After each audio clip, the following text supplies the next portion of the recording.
Hey, Buddy Manning here. Welcome to the Garden Report live from Providence, Rhode Island, where the governor here, I think Governor McKee, right? He honored Joe Mazzulla, Johnston native, Rhode Island legend now as the championship coach of the Celtics. And it was pretty surreal because there were a lot of people here, Noa Dalzell by my side from SB Nation, CLNS Media. There were a lot of people here who at least said they knew Joe. There were some family members, a lot of people calling him Joey. And on the Mazzulla scale of happiness, a pretty joyous Mazzulla homecoming here in Providence. So cool event as we're just a couple weeks from training camp here. Celtics owner Steve Pagliuca was on hand as well. And Mazzulla probably took about 100 plus photos with fans here. So pretty cool event. Larry O'Brien trophy on hand. I know you talked to some fans. Noah, what was the vibes out here?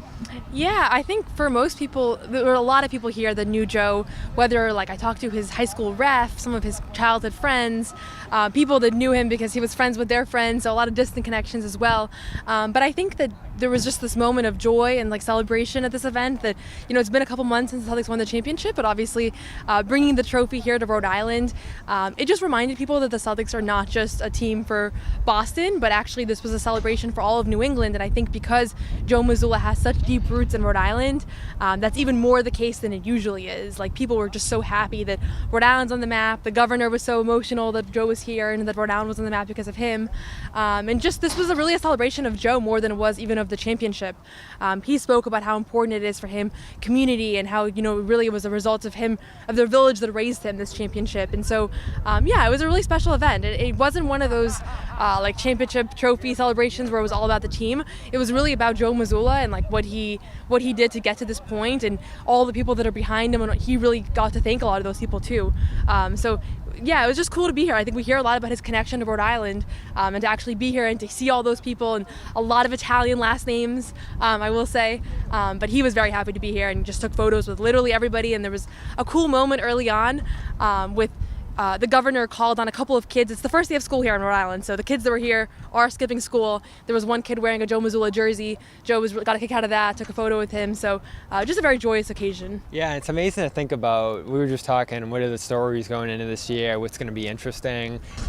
Near the top of the list is how championship, affirmation changes Joe, if it does at all. I don't think it's going to change him too much, but there's some pressure on him. Like, if they get off to a bad start, I don't think the championship's going to give him too much leeway, because we know fans have been pretty fleeting with him through his highs and his lows. But he's going to get a lot of rope now. He is a Celtics championship head coach, and that puts him on a pretty short list of, you know, some of the most iconic names in the franchise's history here. So that's a lot of weight off his shoulders. You remember year one coming in, the worst of circumstances. Year two, there's unreal pressure, championship or bust. And now this year, it might be a little bit more relaxation. I don't know. I don't know what to expect from Joe. He's very unpredictable. Yeah, I don't know that we'll see anything different from him than what we're used to, because he made very clear, I mean, literally the night that they won the championship, that this doesn't mean anything. This doesn't mean that like now what they were doing all along was worth it, and it wouldn't have been worth it if they didn't win, and the guys that weren't on the championship team weren't a part of it. Like, I think he wants to combat this narrative that like when you don't win, it was a big failure, and when you do win, it's a big success. So I don't know that we're going to see him carry like less of a chip on his shoulder. I think he's going to have the exact same intensity that we're used to. He'll just be received differently, and so maybe that'll be reflected in the way that he carries himself, just the fact that maybe people will give him a little bit more leeway, a little bit less defensive. But from everything we've heard, like, he was talking about repeating from day one. If we know anything about Joe, he's probably been reading books all summer about repeating and what's it like to build a dynasty and all the things that have to go into that. So the guy you saw today was a guy that was just here to kind of reflect on his upbringing and the moment that, you know, and kind of what this community achieved together was really his big message. But I think the guy that we're going to see in 3 weeks of training camp is going to be the same Joe we saw last training camp. Yeah, and he said that in a recent interview. He's been spending all summer trying to figure out why championship teams don't always repeat. The last however many, I think 6 haven't repeated, and many lost before the conference finals. So he's been trying to look at what happened to those teams and try to prevent that from happening. That was actually what I would have asked him today if we got the chance to talk to him. Prize Picks is America's #1 daily fantasy sports app. They've got over 5 million active members. Look, it is the easiest and most exciting way to play daily fantasy sports. Now, unlike all the other apps, Prize Picks, it's just you against the numbers. That's it. Now, you can win up to 100 times your money on Prize Picks with as little as 4 correct picks. And one Caleb Williams passing yard gets you 1 win on Prize Picks every week in September. That's right. Only 1 yard gets you an automatic win every football weekend in September. 4 weeks of free W's.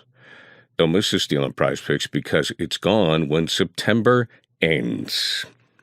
Now, here's an example of a player projection lineup.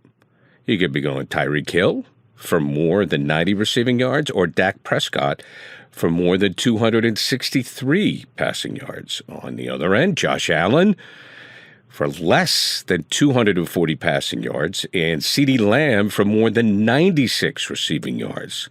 You like those picks? So download the Prize Picks app today and use code CLNS and get $50 instantly when you play $5. That's code CLNS on Prize Picks to get $50 instantly when you play $5. You don't even need to win to receive the $50 bonus. It's guaranteed. Prize Picks. Run your game. If you want to make a memory, you got to go to Game Time. All right. Game Time has a new feature called Game Time Picks that makes getting tickets to see your favorite teams play live even easier.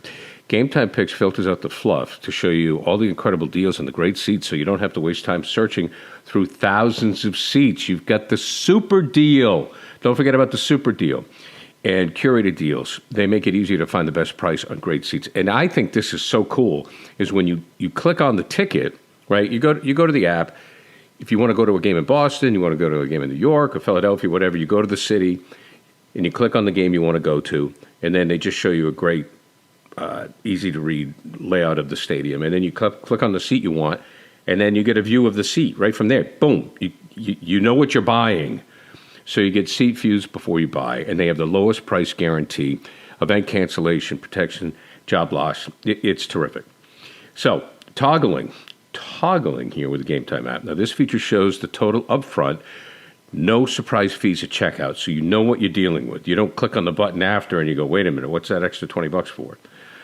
Also, Game Time will credit you 110% of the difference for the lowest price guarantee. They have the lowest price guarantee, or Game Time will credit you up to 100% of the difference. And your purchase is covered with the most flexible customer service policy in the ticketing industry. So, take the guesswork of buying tickets with Game Time. Download the Game Time app, create an account, use the code CLNS for $20 off your first purchase. Terms apply. Again, create an account and redeem the code CLNS for $20 off. Download Game Time today. What time is it? Game time. So a little bit of news in Celtics land. Camp gets going later this month as we get into September here. The big story this past week, Lonnie Walker signing an Exhibit 10 deal. Now some indication that he might not make the team. I'm sure that's all going to play out in camp here, but he did get a sense when he signed an Exhibit 10. All right, he's not a guarantee here. And there's, you asked Brad about the O'Shea situation, and he said they're usually going to leave that 15th spot open. And that's what they've done the last handful of years. They didn't sign Kate until April 9th last year. So it's a weird situation. Weird on Walker's part that he doesn't have a deal league-wide. Weird that the Celtics kind of want him but aren't fully committed to him. And if he ends up going to Maine outright, he's not a two-way guy, so any team could sign him at that point. So I don't know what their plan is with him. I guess if he shows out in a massive way, you commit to him. I also think it's going to be hard to find a guy who's better than him at 15, but 15 also usually doesn't play, so I'm kind of confounded by this. Yeah, I mean, to me, I think there's a mystery around Lonnie Walker and why nobody has signed him. There's got to be a reason, right? Yeah, because I haven't heard anything negative about him from a locker room perspective, so that's, I don't think, is on the table, really. Defensively, he's not excellent, but there's plenty of guys that are worse than him that are signed to a regular contract. I think this might just be the case of a guy who didn't play his cards right. It's very possible that he had offers earlier in the offseason that were for minimum deals, and he thought that he was going to get a multi-year contract that was a little bit more lucrative than that, and he didn't get it. And this is the part of the NBA that I think people overlook sometimes, that it's not always, if you're this good, you get this contract, and if you're a little bit less good, you get a little bit worse of a contract. Like, a lot of times it's about playing your cards right, and I mean, I don't know that I would have imagined Svi Mihajlovic signing a $15 million deal and Lonnie Walker being on an Exhibit 10 based on what we saw last year from on-court minutes and just their each unique roles, but that's what happened here. And so I hope for Lonnie Walker that he's able to find a spot. I think that he's talented enough, and from everything that we know about him, he seems like a really good guy with a good work ethic. And Celtics are going to give him a chance to at least show out in training camp. And I'm sure he got other training camp deals, but maybe in Boston at least he feels like he's going to a really good organization. And I don't know, maybe he's close to Derek White, and that was a part. There's a lot of things that we'll come to find out in the next few weeks here.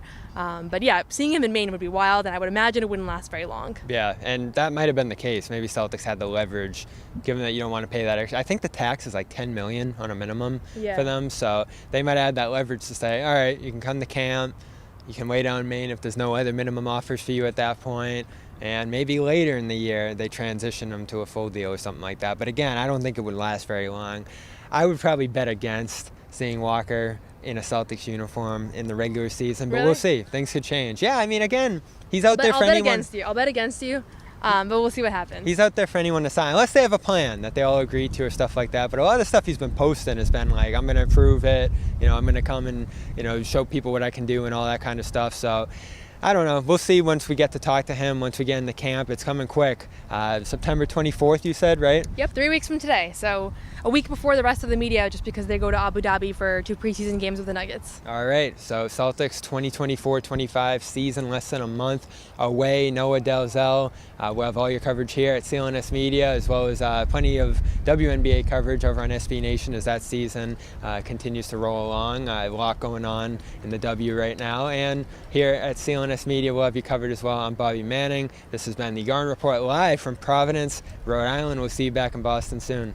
What's going on, everyone? It's Joseph Pavone here. If you made it this far, that means you really enjoyed this video. Make sure you follow all of our social media platforms at Celtics CLNS, and of course, follow us here on YouTube.